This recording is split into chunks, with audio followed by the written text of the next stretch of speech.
Okay, I welcome everyone for the class. So in the last class, we were discussing about HTML. So let us today continue discussing about HTML.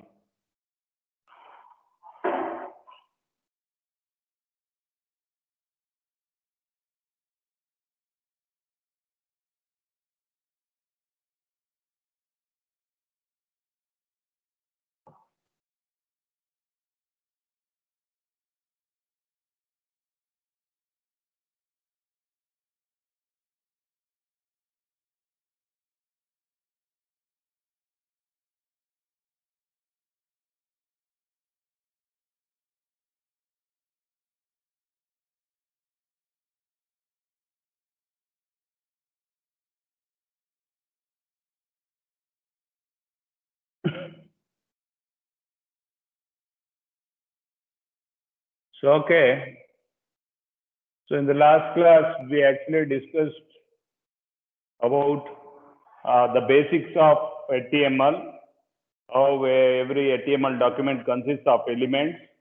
HTML elements are nothing but HTML tags. So we saw it how there will be a opening tag and a closing tag. And in HTML document, there can be one or more HTML elements. And note that HTML elements can be embedded. Previously, we saw that. So how this code actually shows you the hierarchy of elements. So hierarchy of elements where multiple elements are nested with one another. So and this hierarchy of elements can be represented using a tree, which we discussed. And also note that when we use nesting of elements, so it should be properly nested. So one of the above is correctly nested one, the down one is incorrect nesting. Okay, which we discussed in the last class. Okay, let's go to the next one. Today, let's go to the next topic before going and see the various tags. So let us understand what is a semantic markup.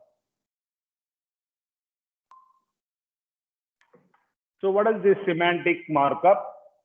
See, semantic markup is a concept that is actually supported by our latest version of HTML, which is HTML5. So let us try to understand what is semantic markup. See, we earlier discussed that HTML is a markup language which is used to do annotation. That means HTML markup language actually is used to define the structure of the document. That means HTML document should only focus on the structure of the document. So that means you can say which is the heading, which is the table, which is the form, which is the paragraph, where the paragraph starts and where it ends, where the heading starts. So this actually gives the structure to your document. Okay, that means HTML should only focus on the structure of the document. Information about how the content should look when it is displayed in the browser should not be done by HTML. It should be left to the CSS, which is cascading style sheet. So that means you may wonder what is this information about how the content should look. See, assume I have a web page with an heading, so 2 paragraphs and an image. So here, if I have an heading, I can say the page consists of one heading, so 2 paragraphs and one image. The point is HTML should be used to define which is the heading, which are the 2 paragraphs, and where should be the image be placed. But how the browser should display the paragraph, how the browser should display the heading or images should be left to CSS. So in HTML, there is a slight support to how to display. For example, when I go for heading may be displayed in font size 20, heading may displayed in color blue, paragraph may be displayed with font size 12 in color red, like this. So that means using HTML, we should never tell what should be the color of the paragraph, what should be the color of the heading, what should be the font size of the heading, and what should be the font size of the paragraph. Though limited styling features are provided by HTML, we should never use that to do it. So we should leave that to CSS. So that means semantic markup in the sense means that so HTML, which is a markup language, should be used to only structure the document. To define the structure of a document, we should use HTML. The presentation details, that is how the given elements in the HTML should be displayed by the browser, should be concentrated by a language, style sheet language like CSS, which is cascading style sheet language. So let's continue with that. So that's what. So any HTML author or a beginner of HTML should always try to create semantic HTML document. So that means, what is the semantic HTML document? That means if you are a web developer, always you should concentrate on creating a semantic HTML document. So what is the semantic HTML? A HTML document that should not describe how to visually present content, but only describe its content, structural semantics or meaning. So that means a HTML document should only tell what is the structure of a document, what actually that document is meant for, that is what the meaning or semantics, but visually, so what is the font size, color, so font family, how this should be displayed, so that should not be concentrated by HTML. Again, let me tell you what is semantics or meaning to an HTML document. Assume you are having a web page which actually belongs to a newspaper website. So in newspaper website, so there may be a page that gives a news article. So that means when you create a news article as a web page, so using HTML, you should be able to tell that this content is a news article for a newspaper. It's a news article, okay? That should be clearly specified. Or example, if you are creating a web page for a book, that should clearly tell that, so this is an HTML that contains a book in HTML format. So that means a meaning, why this web page, what this web page is meant for, that meaning and its structure should be defined by HTML, not the presentation details. So presentation details should be left to a style sheet like CSS. So that's what semantic HTML means, creating a document without concentrating on visually present content. So that means your HTML should not describe the presentation details. You should only concentrate on structure and semantic or meaning of the document, what the document is. Okay, we'll see there are some of the new tags that are introduced in HTML5 which support semantic markup, and these tags are clearly used to give semantic or meaning to a web document.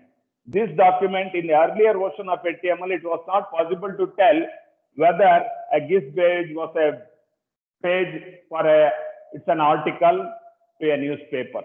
But right now in HTML5, it is possible to say that this web page is a news article. You can clearly give that meaning to a web page. So now, let us see in more detail. So as I told you, HTML actually is what? A markup language that will first give the structural information. So structure is a vital way of communication information in paper or electronic document. You take in a paper document or in an electronic document, structure is important. So because you people take a paper document, naturally in a paper document, there may be an heading, there may be subheading, there may be paragraphs, there may be margins, there may be border. So like this, a structure will be clearly specified in a physical document, physical paper document. Similarly, an electronic document may be a web page, should also have a structure. So who gives the structure to this electronic document?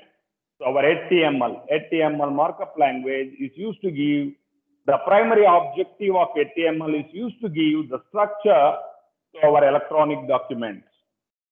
Okay. Now, though we have not yet started discussing the tags or elements of HTML, we'll discuss that in the coming slide. But right now, note the point that all the tags that we will examine in this presentation are used to describe the basic structural information in a document, such as articles, headings, lists, paragraphs, links, images, navigations, footers, and so on. That means what we are going to describe is the tags that are used to define the basic structural information in a document, whether it is an article, heading, list, a paragraph, a link, which may be linked to other website or a link to other images or other audio, video, images, navigations. Navigation means you may navigate from one page to the other page. Okay, the very essence of our web is navigation, because your web consists of collection of documents which are interlinked together by using a link known as hyperlink. Okay, navigation is important. Similarly, in a document, we may have a footer, header, like that, and so on. That means what we are discussing in HTML tags, or some tags may be used to give is for an article, some for heading, how to create a list. Like I want to create a list of subjects I have handled, or I want to have a list of books. So that means how do you create a list? So you can create a list of books. So there again, list can be ordered list and unordered list. So if I use a list with bullets, so it becomes an unordered list. If I give a list with a numerical with numbering like 1, 2, 3, 4 Roman numeral or any other numeral, so that becomes ordered list. So anyway, in any web page you might have seen list. Paragraphs also, you might have given a paragraph of text, links, images, navigation, footers, headers, and so on. So that means we'll be discussing about tags that are used to create these basic structures in our document. So next is semantic markup. What is the advantage of using a semantic markup? That means you don't give presentation details. You should only concentrate on the structure of the document and meaning of the document. That means one should be able to tell. If you see a web page, one should be able to tell what this web page is. Okay, the point here is not from the user perspective, from the machine or algorithm perspective. That means a web page, if some software like web crawler try to find out, retrieve a web page, you should be able to tell what this page is meant for, whether it's a news article page, whether it is a college home page, whether it is a university page. So it should be able to tell that. So that means, we are discussing about how to write HTML code which will give you a semantic markup. Okay. So now what is the advantage of using semantic markup? That means eliminating presentation detail, only giving the structure and meaning to an HTML document is known as semantic markup. So one is, there are 4 real advantages of semantic markup. One is maintainability. The second is faster. The third one is accessibility. And the third one is known as SEO in short form, which is known as SEO is search engine optimization. The first thing is, if you use a semantic markup, maintainability. See, when you develop web pages, maintenance is needed, because when you create a website, in a website there will be 10 to 100 or 1000 or even 10,000 web pages in a website. The point is, these pages change over a period of time. And we need to maintain that. We need people to maintain it. So the point here is to note that maintainability is an important point in maintaining a website which consists of various web pages. So if you have developed the web pages using semantic markup, then it is easier to update and change web pages that contains a great deal of presentation that contain a great deal of presentation markup. What does it mean? That means if I use a web page, if I've created web pages with semantic markup, which concentrate on only structure and meaning, so then it is easy to update it. Or if I have a web page that concentrates on presentation details, also then it becomes difficult to maintain. It takes a lot of time to, and a lot of difficulty arises. Okay.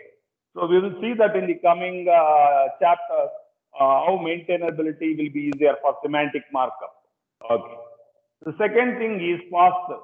Semantic web pages are typically quicker to author and faster to download. Note the point that semantic web pages are typically, that means semantic web page that are created using semantic markup, which are semantic web pages, they can be easily downloaded, and in a faster way that can be downloaded. You will see the performance, how semantic web pages can be downloaded in a faster manner. Okay, then the next is accessibility.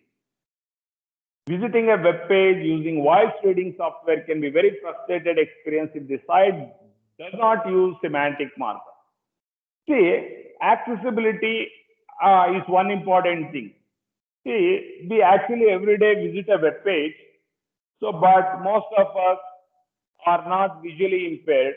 We people actually can see, can listen, and of course, we are not handicapped in any way, so we will be able to visit a web page. Click on a web page so you can see it, use a browser to visit a web page, then click use a mouse button to scroll over a web page, or click on a link, or click on an image or a video or a voice. This is possible. But assume there is a visually challenged people, a blind person, so want to visit a web page, blind person, he can't see a web page, but still he might use the browser. So, but the command he tries to, he can't scroll a mouse and see where actually, or click on a link. So what he does is, he should be able to visit a web page using voice command. He may say, so go to wikipedia.org, Wikipedia search for an article, something city, some Bangalore, then so you may go and listen to all the video files or audio files over there. So the point here is accessibility. If you have developed a web page using semantic markup, so then accessibility will be, when you say accessibility, don't assume that, so people, a website should be designed even for people who are handicapped or visually challenged. So if you develop a semantic markup, then a normal user, a physically handicapped, a blind person will be able to easily visit a page. Okay, so that's what the third point is, accessibility. I will show you. You might not have, there are a lot of browsers available. I will show you using voice command itself without just if you have a voice integration in your computer.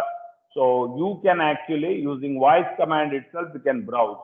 So or else simply you move the cursor over a paragraph, the browser will start reading that content. So a blind person moves mouse cursor over a paragraph without, he can't see what it is. So immediately he moves mouse cursor over a paragraph. Such browsers will start reading the contents of the paragraph, so he can listen it. Though he can't see the contents of the paragraph, he can listen to it. So such browsers are there. So we will see that in the, I will show you some examples later. So anyway, third important is semantic. A document created using semantic markup is more accessible than a document which doesn't use a semantic markup. The last is search engine optimization. What is the search engine optimization? Everyone know what is a search engine. You people are aware of Google, Yahoo search, Bing, okay, DuckDuckGo, many search engine. I don't know how many of you know that.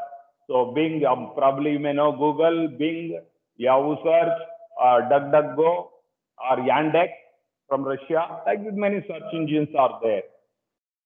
So the point is, search engines are actually the websites that you visit to search for any topic where you type some topic. So if you go to Google and type something like engineering colleges in Bangalore and enter, so you will get probably 1 or 2 million entries. It will show you 1.2 million entries in 0.34 seconds. So within 0.34 seconds, 1.2 million entries were listed in Google search when you typed engineering colleges in Bangalore. But how this is possible? So every search engine actually maintain index of all the websites in the web. So web consists of billions of web pages and billions of websites. The point here is, how does the search engine maintain all the list of information regarding all the topics? See, usually web search engines actually maintain a software known as web crawler. So web crawlers are known as bots. The web crawlers are software programs that keep running all the time. If there is a Google search engine, Google runs a web crawler all the time, like 24 hours a day, 365 days a year. It will be running, crawling the web, searching all the websites. It will visit sjctac.in. What are all the, there may be 200 web pages in our one for ISC department, one for CSE department, one for HRD department. There may be 200 web pages. All that web pages in sjctac.in are indexed. So like that, whatever the websites are there in the world, all of them are crawled by a software known as web crawler, and it is indexed and it is kept. Now the point here is, if we have written our SJCAT website using a semantic markup, the Google search engine will be able to tell this is a website, so that actually belongs to an engineering college that is around Bangalore. Okay. So if we have written our web document, created a web page better using a semantic markup, so what happens? Our Google search engine will be able to, our Google search engine will be able to give our college more accurately. So assume I have not used semantic markup. What is the drawback? So when someone searches for an engineering college in and around Bangalore, our SJCAT college is not at all listed. Why? Because the web crawler used by the Google so may not find out, though it may visit our website sjctac.in during indexing time. So, but there is no meaning. By seeing our web page, it can't tell whether it's an engineering college which is around Bangalore. There is no meaning to our web page. Then we are at a loss, because our college website may get listed at the loss or may never get listed. Okay. So that means always note the point that if we developed our web page using semantic markup, the most important thing is search engine optimization. So when you go for a search engine, when you search for something, you will get top entries, top 10 entries, go and see. Some of the entries may be paid entries, which are advertisements. So advertised websites who pay for it get listed. But apart from that, there are some websites that are listed. So why they are listed first, why not the other? 1.2 million, but only first 10 entries are there out of 1.2 million websites. Why that is possible? Because they are semantically well written. They use a better semantic markup. So the point is, they are first indexed in Google website in their database, so they get listed. So that is the most important point, is search engine. That means if you want to make your website easily recognizable by any search engine, so then you should develop web page and website which uses semantic markup. So these are the 4 main advantages of using semantic markup. That means semantic markup is not a physical thing. Semantic markup actually is a using HTML document, try to give meaning to your document. So don't concentrate on presentation details, but only concentrate structure and meaning, give structure and meaning to your document. Then we say that that given web page uses provide semantic markup. So now let us try to see the structure of HTML.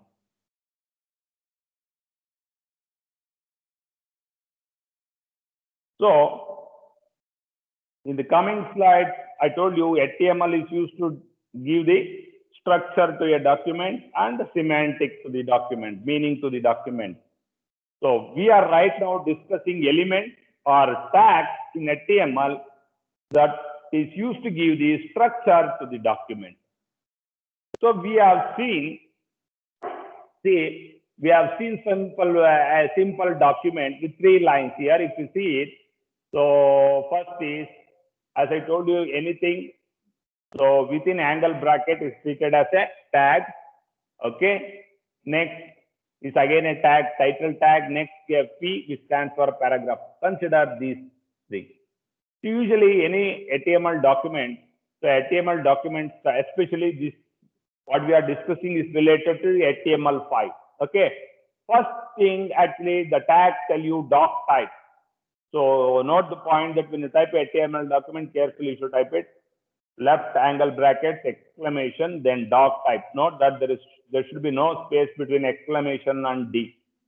Exclamation, immediately D. Doc type, space HTML. What does it say? Say, whichever document the browser fetches, for example, something it is given as listing01.html. When you open this document HTML page in a browser, the browser should know what kind of document it is. Okay. So the point here is, if you want to know what type of document, you should tell the browser what kind of document it is. So here, the HTML word will clearly tell you that it is a HTML document. Okay, this is the first line that is used in HTML5. Maybe wondering it is HTML, but what about versions of HTML? Of course, HTML has HTML 1, 2, 3, 4, then XHTML, then HTML5. So of course, the doc type in HTML5 does not state so which version of HTML it is using, but definitely the browser will come to know that the document which it is opening is a HTML document. So that means the browser, in order to display it, can invoke HTML interpreter, which is a software that can go through the HTML document and display accordingly. Okay. So I understood the first line. Always when you write a HTML document, note that tag doc type, you should specify the document type. So next 2 tags are used. One is title tag. Title, a very small document, and you can close the title. As I told you earlier, in HTML tag, there will be opening and a closing tag. So title is there in angle bracket. Similarly, closing title is preceded by, in angle bracket, forward slash. Okay, we have closing title, opening title. In between, there is some text contents which say very small document. Okay, you may be wondering what is this. So title document, whatever the text you give is not displayed in a browser. Okay, so it is not displayed in a browser. So it is actually displayed in the title bar of your browser. See, if you see this is a browser, if you have seen it, a very small document is displayed here, which is the title bar. See, what you see here is document window. What you are seeing here right now, this is a document window in a browser, which shows you the actual document is displayed there. That window, we call it as document window. What you find here right now above where you see the URL is known as URL window. And above it, what you see here is title bar. Okay. So the title tag is used to give a meaningful, because you should know that. So what it is, for example, I have a college website, you are visiting ISC department. So I can give a title to my ISC department as SJCT ISC department. So that means If a user has opened multiple tabs, he can easily identify. So SJCT, if you see in the title bar SJCT, ISE, you can click on the tab and go to that. If you want to go to CSE, you can open that in another tab and easily you can, by seeing the title bar, you can navigate from one tab to the another tab. So it gives a real meaning to it.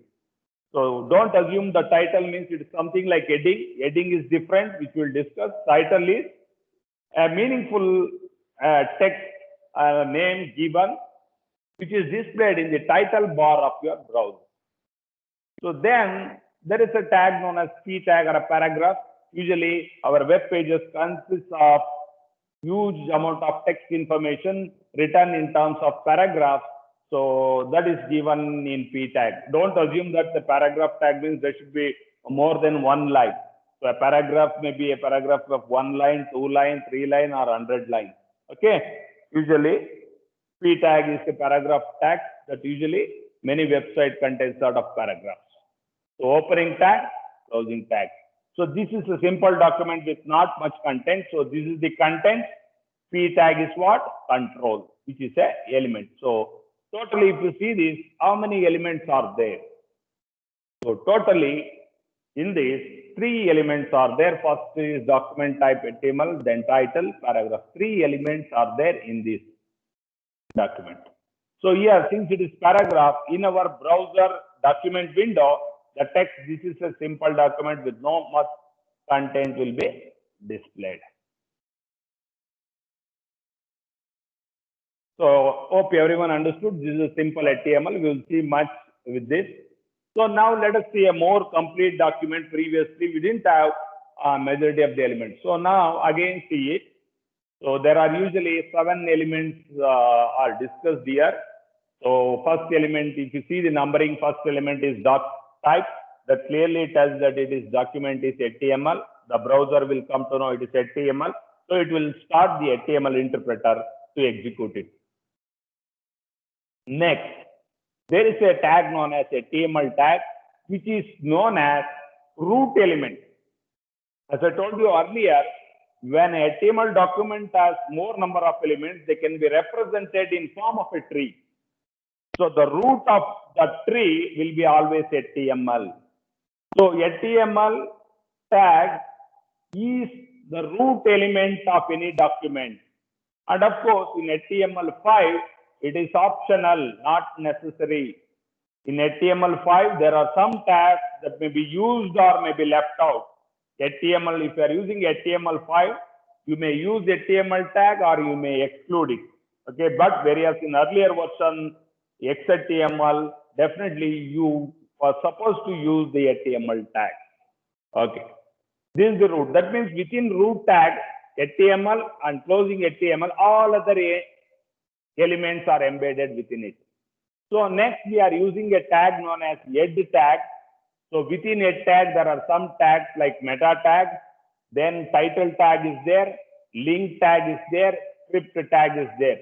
So and after this head, we are closing the head here. Okay. So that means under head tag, there are 4 tags, meta, title, link, and script. That means under head element, 4 or more elements are there. I will come to that. Okay, but note that in head tag, there is opening head and closing head tag. But you may be wondering what is that lang is equal to en. I told you in the last class that a tag or a element will have an attribute and value. Attribute and value. For head tag, lang is language. Is an attribute, and the value that we have assigned is en, stands for English. So in quotes, and of course in HTML5, quote is optional. That means you can open the quotes and close the quotes, or you can leave the quotes. Quotation is not necessary, with or without quotation. Value of attribute can be with or without quotation. So anyway, so this is what. So within head, many tags are there. Then starts the body. The actual contains what you display in the browser window. Browser, what is displayed in the browser. Okay.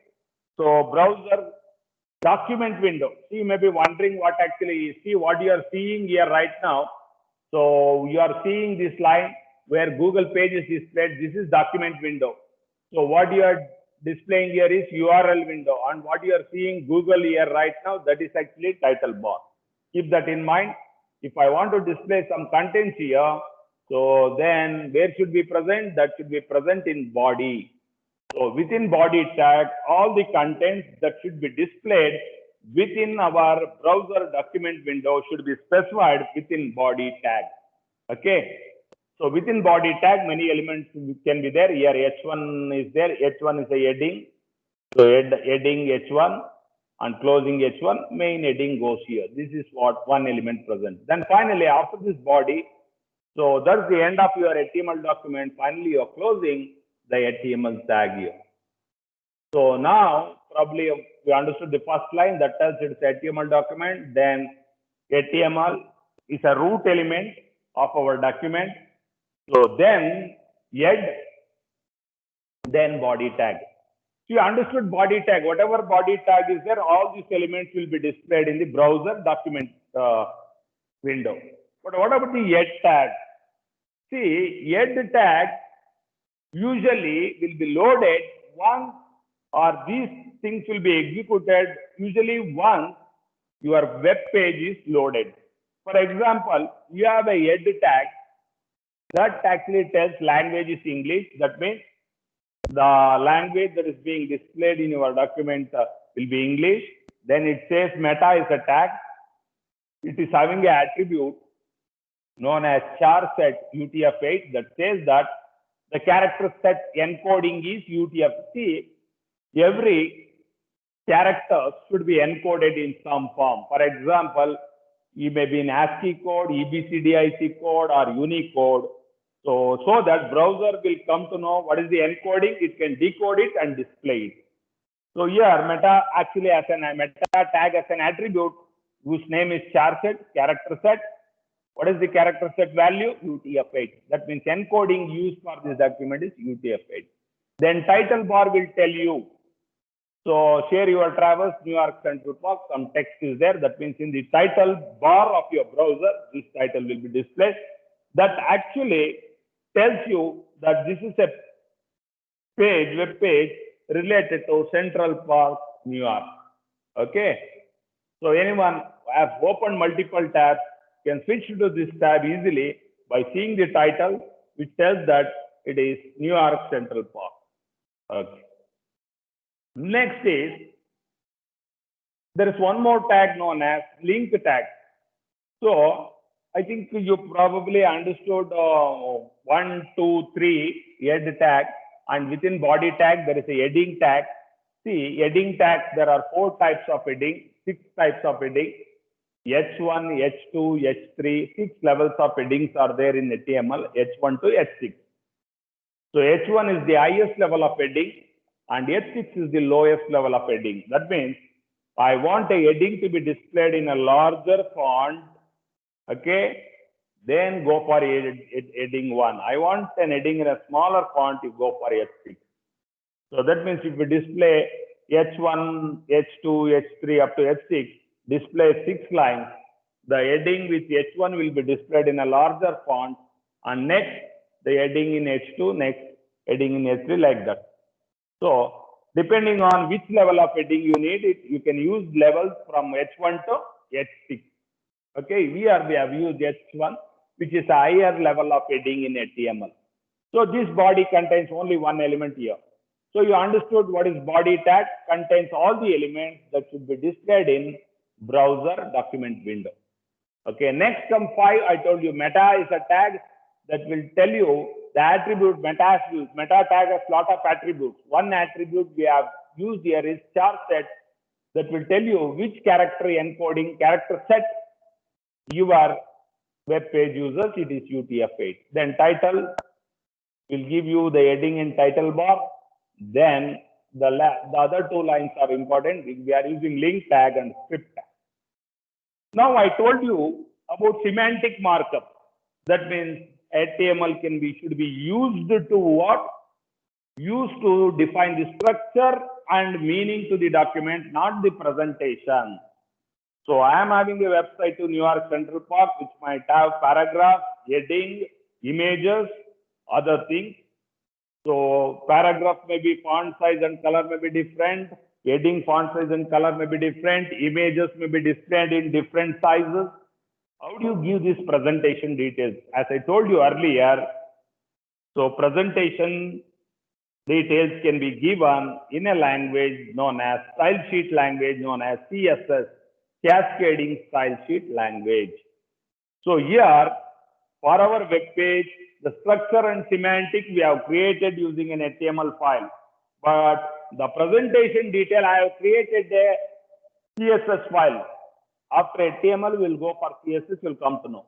I have created a CSS file, main.css, which is in a folder CSS, which is in the same directory where your web page resides there itself, which you call it as document root. I'll come to know that I will come to tell you what is document root in the coming class. So now, if you see it, link, REL, style sheet, href. That means link is a tag that usually links one document to the other document. Now, assume this is a document, newyork.html. This is a document known as newyork.html, which gives structure and meaning. Presentation detail, where it is present? In main.txt. That's what link will tell you. REL attribute. REL is relationship attribute that tells what kind of main.css is, what kind of sheet, what kind of file it is, style sheet. So link tag will tell you attribute REL relationship is equal to style sheet. And where it is present, we should use an attribute href. Href is hyperlink reference, which is an attribute name, and it is present in a folder, CSS folder. In CSS folder, there is a file known as main.css. So that means whenever your web page, this newyork.html web page is loaded, the structure and semantic is given by newyork.html, but presentation detail is given by main.css. So this is how the HTML document is interlinked with the cascading style sheet. It is also possible that within the HTML document, you can actually give the style, which you call it as inline style sheet. So right now, we have used the style sheet is present in some other file which is linked to your HTML document. This is actually known as external style sheet. Okay, we will come to that when we discuss different types of style sheet. So next, we'll tell you script. See, as I told you earlier, we'll be discussing about a language known as JavaScript, which is a client-side scripting language. Now the point here is, as I told you, in web pages, there need to be computation to be done. So like adding numbers, dividing numbers, or sorting numbers, sorting names, a lot of things should be done. So HTML can't do any computation. Okay. So to do programming, we need a programming language. So here, assume I need to run a JavaScript program. So JavaScript programs can be present individually as a standalone program, or JavaScript programs can be embedded within HTML code. So far, you are writing a program which was in C language, C++, or Java, where starting to end, there was only one language, C language. But in web programming, keep that in mind that, so you have a HTML document, within it there may be CSS, cascading style sheet, and again within that there may be JavaScript program. Okay, or else there may be HTML code, CSS, and PHP. Okay, so the point here is, so one language like JavaScript and PHP can be embedded in HTML. That's what it is done here. Within a tag, we have given script. See, script, opening script and closing script tag are there. Okay, script, this is from here to here script tag, this is closing tag. And what is this? In script tag, there is an attribute src. Src is source, is equal to js, html5.js. What does it say? So that says that when, as I told you earlier, when head tag, all the elements will be executed once while a given document is loaded. That means before your document is loaded, it will go and execute a script, html5.js. A JavaScript program will have a file extension .js, So that means it will execute this program HTML5 shiv.js, which is in JS directory. And where is JS directory? It is in the same directory where your main dot, where your CSS folder is present. JS folder is also present. Usually they are present in the same folder, which is present in another folder known as document root. So document root actually is a folder maintained by a web server where all the servable documents will be stored. Okay, so that's what the point, and it depends on one operating system to another operating system. So, and depending on which web server you are using, the document root differs, and it is possible for the administrator to change and modify the document root name and its location in the hard disk. So anyway, you understood these things. So clearly it says that when you get this document, what does it say? So this is an HTML document. And after that, root HTML document, all other documents should be present, which is optional. HTML is a root element, which is optional in HTML5. Then it says that, so language use is English, character set use is UTF, encoding use is UTF-8. Then in the title bar, it will give you a title, share your travels, New York Central Park. Then this document, your document will be styled. That means style like font size, color, font family, all these things will be applied according to this style specified in main.css file. And while you load this web page, so a program known as HTML5 shiv.js, the JavaScript program will be executed. Okay, so this is the program that will be executed. This is what a simple HTML document I have tried to understand. So the same explanation, doc type, what is given in the coming slide. So clearly this is explained which version, here done body. So the 7 elements in all these sides. So the 7 elements are actually explained.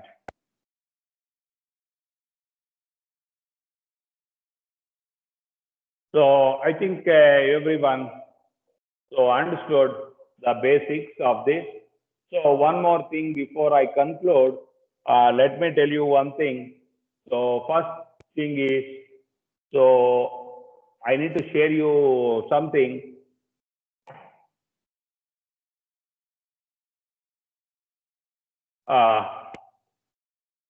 Say all this program, this subject WTA is not only just the technical subject, it is a programming subject where you need to develop web programs. See, a lot of chapters are there. I have slides. For example, I have slides from chapter 1, 2, 3, 4, so many up to 17, 1 to 6, 8, 9, like that. Some chapters are there. This book has a lot of chapters. And every chapter will have a code. Right now, I have a code that is displayed here. So this code, I want to execute and see how it gets executed on a browser. So point is, you need to keep it, open an editor, start typing it. Okay, you need to open an editor and start typing it. So not necessary to do that, because all the code provided in the textbook is provided as a zip file, which I have unzipped and organized in chapter wise. So which I will share it in Microsoft Teams itself. So let me show you. For example, I will open that source code here. I have a code like source code folder is there. In source code, see chapter 2, 3, 4, 5 like that. You may wonder where is chapter 1. So all the code, source code in chapter 1 will be in chapter 1 folder, because chapter 1 just consists of theoretical concepts. No programming code is used there. That's why chapter 1. If you say chapter 2, we have right now some program like listing 2.1 is there. So this is a code. Let me try to open it and show you in WordPad. Okay, so this is the code. I think everyone can see. This is a code 2.1. An example, in chapter 2, there is a code listing 2.1. You don't need to type it. So try to get this. Okay, and you open it. So for example, how this code works, you can right click on it So open it. So here my default browser is Firefox. It will open through Firefox.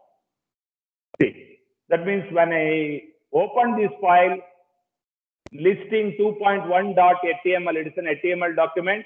When it is opened in a browser, so this is how it looks.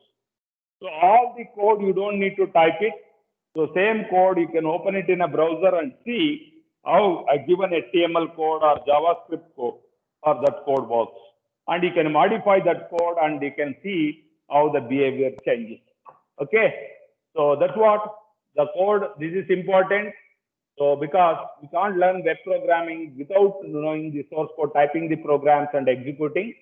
So I will be sharing the source code too, like the chapter 3 has so many programs listing like this. Similarly, chapter 4, like programs used in that chapter we specified here. So you can use those. You don't need to type the code. You can use these documents. I will share these codes with you people. Okay, in Microsoft Teams, you can use that. So anyway, so with that, so I will try to conclude. So at this juncture, I am trying to conclude. If you have any doubts or anything to ask, you can ask.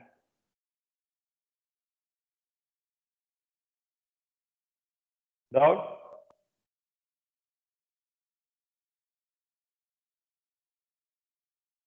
No doubts.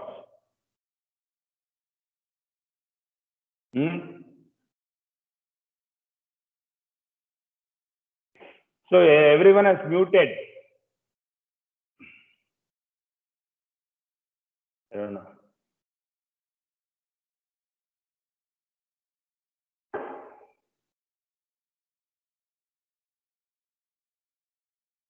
Everyone has, you can unmute and any questions if you have any. Hello?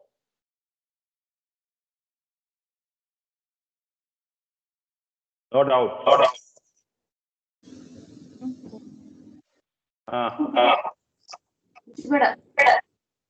Yeah, one at a time. One of you can unmute and ask me if you have any questions.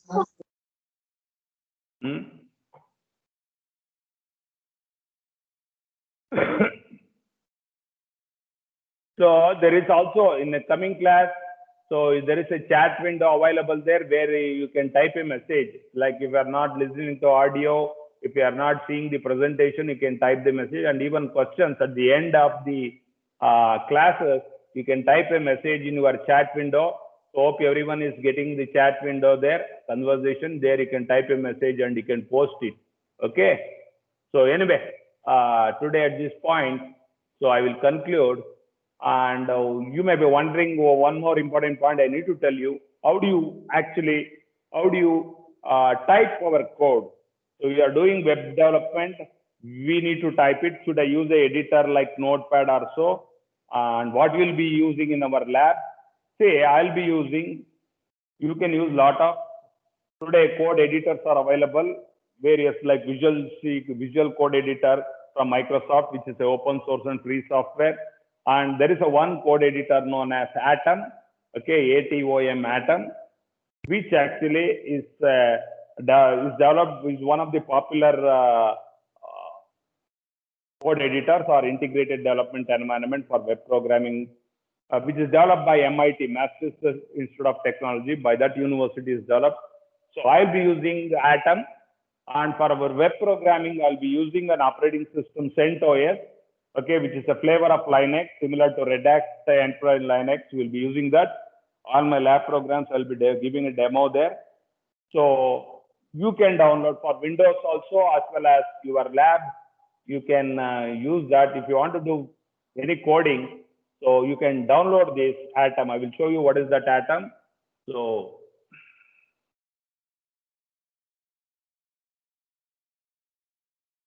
this is, everyone is seeing here, this is Atom. So Atom IO, where you can download, you can easily download from atom.io.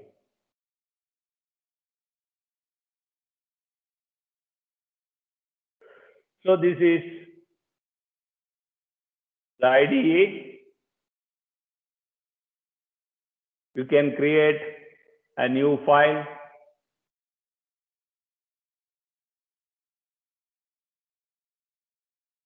It may take some time. So anyway, you just first install. I will go to it, how to use it, we will see it later.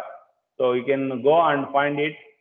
So where you can download, so website, you can download using a website. So atom.io. Go to a website, you can use Atom.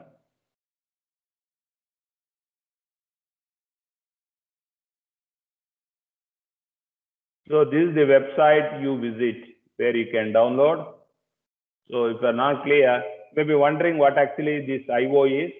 See, usually IO is a web page, usually ATM, atom.io, IO. See, you know about domain.com, commercial organization, .org, non-profit organization, .gov, government, .ac, .in means academic in India.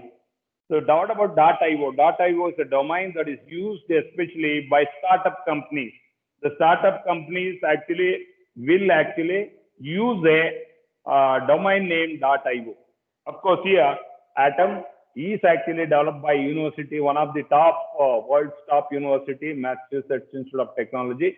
So this is open and free software. You can download it. This is available for Windows as well as Linux.